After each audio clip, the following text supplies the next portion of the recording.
10 টাকা দামের এক কাপ চা খায়, এতটা 20 টাকা বকশিস দেয়।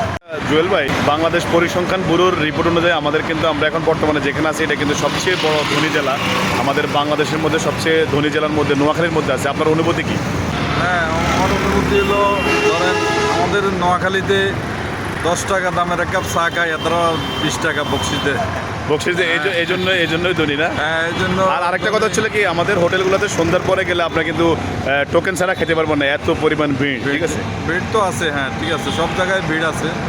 তো আসলে আমরা আস্তে আস্তে যে আমাদের একটা রাইজিং সিটিতে রূপান্তরিত হইতেছে, বা আনুষঙ্গিক সব কিছুতে পরিবেশ ভালো লাগছে। পরিস্থিতি সব কিছুতে ভালো হইতেছে আল্লাহর রহমতে।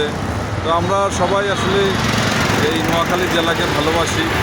এটা এবার আমাদের বিবেক দাবিটা কিন্তু একবারে ন্যায্য হয়ে গেছে। ঠিক আছে, অবশ্যই, হ্যাঁ, আমরা নোয়াখালী প্রাণের জেলা, আমাদের প্রাণ দাবি নোয়াখালীকে আমরা বিভাগ হিসেবে দেখতে চাই। আপনাকে অসংখ্য ধন্যবাদ ভাইয়া আপনার মতামতের জন্য।